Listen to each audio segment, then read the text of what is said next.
Hola a todos, antes que nada, muchas gracias por permitirme presentarles a ustedes mi tema de investigación y el resultado que tenemos hasta el momento, que es un teorema de límite central para una clase de sistemas dinámicos aleatorios contractivos. Este es el contenido que presentaremos en los próximos 15 minutos. En la primera parte veremos el setting de interés, primero de forma muy general y posteriormente ya de forma más detallada. En la segunda parte veremos el enunciado formal del teorema del límite central junto con las condiciones bajo las cuales el teorema es válido. Y en la última sección veremos un ejemplo con un sistema dinámico aleatorio muy conocido. Comenzamos entonces con el setting de interés. Lo que nosotros estudiamos son sistemas dinámicos de tiempo discreto, es decir, lo que tenemos es el conjunto de todos los estados posibles del sistema, denotado X. Tenemos una transformación T que va de X en X, que devuelve el estado siguiente del sistema dada una condición inicial X0, y tenemos una función F que va de X en R, a partir de la cual se observa el comportamiento del sistema. Entonces, en las siguientes diapositivas lo que vamos a hacer es ver específicamente qué es este conjunto X, qué es esta transformación T y las condiciones que le imponemos al observable F. Para esto necesitamos antes una definición.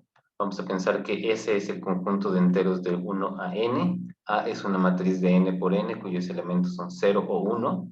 Vamos a denotar el conjunto sigma A más de esta forma.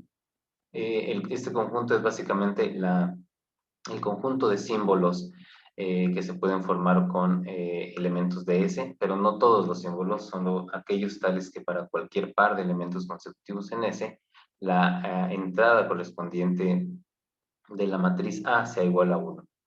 El mapeo shift, denotado como sigma, está definido de esta forma. Lo único que hace el mapeo shift es recorrer los elementos de la secuencia una posición a la izquierda. El sistema dinámico sigma A más, sigma es llamado subshift de tipo finito. Al conjunto S se le llama alfabeto y la matriz A es llamada matriz de transición. Vamos a dotar al subshift de tipo finito con una distancia de subteta de esta forma, donde teta es un valor dado entre 0 y 1 y tau es una función que lo que hace es comparar los elementos de las secuencias que están en la misma posición. Entonces, este sería ya de forma más específica el setting, ¿no? K es un espacio métrico compacto cuya distancia es denotada D. Uno puede pensar para fijar ideas que K es, por ejemplo, el intervalo 0, 1 y D es el valor absoluto. A es una matriz irreducible y aperiódica. Sigma A más es un subshift de tipo finito asociado a A. Sigma es el producto cartesiano de esos dos conjuntos. Vamos a considerar la dinámica f de sigma en sigma dada por esta expresión, donde la primera coordenada viene dada por el mapeo shift y la segunda coordenada es una función g de sigma en k que satisface estas dos condiciones. La primera condición quiere decir que g es una función que contrae distancias en k de manera uniforme. La segunda condición significa básicamente que para cada z en k, g se comporta como una función Lipschitz en el subshift de tipo finito. Bueno, notar aquí que ya definimos cuál es el conjunto de los estados posibles que puede tomar el sistema, que es este producto cartesiano. Y también la transformación que devuelve el estado siguiente del sistema es esta F. Ok, para una medida mu en la sigma álgebra de Borel de sigma, denotamos F estrella mu en la medida push forward, es decir, F estrella mu de E es igual a mu de F a la menos 1 de E para todo conjunto medible E. El resultado de la literatura en el que nos estamos basando dice que el operador F estrella tiene hueco espectral en un subespacio de medidas con signo, que es denotado S infinito.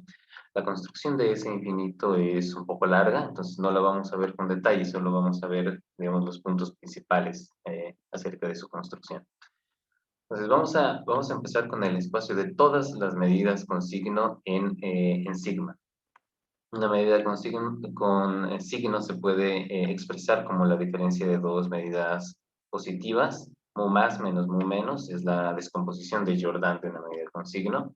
De estas medidas nos van a interesar aquellas tales que la proyección de la parte positiva sea absolutamente continua con respecto de M, donde M es la medida de Markov en el subshift de tipo finito, y también la parte negativa de la medida también va a ser absolutamente continua con respecto de M. Estas son las medidas que nos van a interesar, pero de esas vamos a estar interesados también en aquellas tales que la norma infinito de la medida sea finita.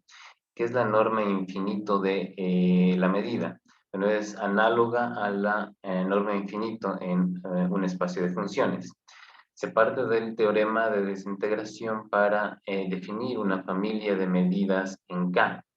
A esa familia de medidas en K se le asigna una norma basada en la distancia Wasserstein. O sea, esa norma le llamamos norma W, y el supremo de esa norma W entre toda la familia de medidas en K, eh, esa es la norma infinita de la medida. Nos interesa que esa norma sea finita. Bueno, y llegamos finalmente al conjunto S infinito. En este conjunto nos interesa que esta suma de normas sea finita. La primera ya la vimos, es la norma infinita de la medida, y la segunda es la norma teta. Eh, esta norma es básicamente la norma Lipschitz de phi mu. ¿Y qué es phi mu? Phi mu es la diferencia entre las dos densidades que existen como consecuencia de que estas medidas sean absolutamente continuas con respecto de entonces, más o menos esa es la forma de construir su espacio S infinito. Y este es el resultado de la literatura en el que nos estamos basando. El resultado dice que existe una única medida de probabilidad S infinito, denotada mu0, que es invariante bajo F. Si definimos P y N de esta forma, resulta que el operador F estrella puede ser escrito como la suma de P más N.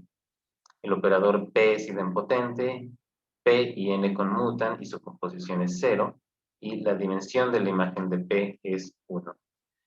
Finalmente existen constantes entre 0 y 1 y C mayor que 0, tal que para todo mu en S infinito se cumple esta desigualdad con la norma S infinito. Como decía, este resultado lo que quiere decir es que el operador F estrella tiene hueco espectral en S infinito. Entonces, el hueco espectral es el punto de partida para muchas de las propiedades estadísticas que nos interesan. Lo que nosotros hicimos fue adaptar un método que ya se conoce en sistemas dinámicos deterministas, adaptarlo a este setting y ver las condiciones bajo las cuales un observable cumple el teorema de límites neutrales. Estas son las propiedades que le vamos a pedir al observable, dada una función f de sigma en R, integrable con respecto a una medida mu r. La medida f mu r está definida de esta forma, como la integral de f diferencial de mu r en el conjunto A. Cuando f mu r pertenece a B, definimos phi f mu r como la diferencia entre estas dos funciones, donde estas dos funciones son las densidades de esta medida con respecto a la medida de Markov M. Esto es lo mismo que veíamos en la diapositiva, donde construimos el conjunto S infinito, solo que aquí la única diferencia es que la medida es una medida que tiene esta forma. Bueno, estamos interesados en observables que satisfagan estas tres propiedades. La primera es que F es Lipschitz con respecto a la distancia d más de teta. La segunda es que si mu pertenece a S infinito, entonces F mu pertenece también a S infinito, y en particular que F mu 0, que es esta integral, sea la medida 0. Y la tercera propiedad es que existe un d1 de F mayor o igual que 0, tal que para todo mu R en S infinito se cumple esta desigualdad para la norma teta. Bueno, bajo estas condiciones, entonces, este sería nuestro resultado. El setting es el mismo, sea K, D un espacio métrico compacto, sigma más va a ser el subshift de tipo finito asociado a una matriz irreducible y aperiódica A. Sigma es el producto cartesiano de esos dos conjuntos, F de sigma en sigma viene dado por esta expresión, G de sigma en K satisface las condiciones C1 y C2, F de sigma en R satisface las condiciones P1 a P3. Denotamos Sn de F como la suma de las observaciones de la órbita hasta la iteración n. Entonces existe ρ mayor o igual que 0, tal que se cumple este límite para todo C en los reales, donde obviamente el lado derecho de la ecuación es la función de distribución acumulada de una distribución normal, con varianza 0, media 0 y varianza ρ cuadrada. El método que estamos utilizando también permite encontrar una cota para la rapidez de convergencia. Eh, es decir, tenemos una cota, una desigualdad que ya no solo es válida en el límite como esta igualdad, sino que es válida para todo n mayor o igual a 1. Y la cota es esta. Si ρ es mayor que 0, entonces existe una constante d mayor que 0, tal que se satisface la siguiente cota para la rapidez de convergencia, como decía, para todo n mayor o igual que 1. Bueno, ese es el resultado que tenemos hasta el momento. Creemos que con el hueco espectral, con el resultado de hueco espectral que presentamos hace unas diapositivas, también se puede probar otras propiedades estadísticas, pero por el momento lo que tenemos es el teorema de límite central. Vamos a ver entonces ahora un ejemplo con un sistema dinámico aleatorio muy conocido. K va a ser el triángulo unitario con vértices en 0,0, 1,0 y un medio, seno de pi sobre 3. Dotamos el conjunto K con la distancia euclidiana de esta forma, donde el subíndice X representa la coordenada en X y, por supuesto, el subíndice Y representa la coordenada en Y. El subshift sigma A más va a ser el subshift de tipo finito asociado al alfabeto 1, 2, 3, donde cada elemento del alfabeto corresponde con uno de los vértices del triángulo. La matriz A va a ser la matriz de 3 por 3, cuyos elementos son todos unos. Vamos a dotar al conjunto sigma A más con la medida de Markov utilizando el vector de probabilidad 1/3, 1/3, 1/3. Y vamos a considerar el mapeo G de sigma en K dado por esta expresión. Lo que hace el mapeo G es, dado un vértice del triángulo y un punto en el interior del triángulo, lo que hace el mapeo es devolver el punto medio de la recta que une los dos puntos originales. Es bien sabido que las iteraciones del mapeo G producen el triángulo de Sierpinski que se ve en la figura. Como sistema dinámico aleatorio, G satisface las condiciones C1 y C2 con alfa es igual a 1 medio y KZ es igual a 1. En esta referencia, el autor muestra que para este tipo de sistemas existe una medida, UH, que satisface la igualdad 4, donde TI es la función G, pero restringida a las X tales que su primera coordenada sea I. Entonces definimos P como la medida producto entre mu H y M. Por supuesto, la proyección de P va a ser M y se tiene que P pertenece a ese infinito y dada la unicidad de mu 0, se tiene que P tiene que ser exactamente igual a mu 0. Entonces usamos el observable de la distancia de un punto en el interior del triángulo al origen, menos B, donde B es el promedio de la distancia euclidiana desde los puntos del triángulo al origen. Utilizando esta desigualdad de aquí, se puede demostrar que el observable F satisface las propiedades P1 a P3, de forma que podemos concluir que la variable aleatoria SNF sobre raíz de n converge a una distribución normal.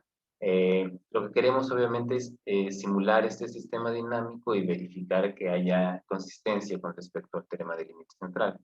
Entonces, el valor de B hasta la iteración M lo podemos estimar mediante esta expresión, con S en este conjunto y LS definida de esta forma. Si hacemos esta operación con un M grande, veremos que el resultado es aproximadamente 0.618. Si uno simula entonces el sistema dinámico aleatorio, va a obtener un histograma similar a este, donde se puede observar una consistencia con el teorema de límite central. Ese es por lo pronto el resultado que tenemos. Nuevamente, muchas gracias por permitirme presentarles a ustedes mi trabajo. Esta es la bibliografía. Muchas gracias.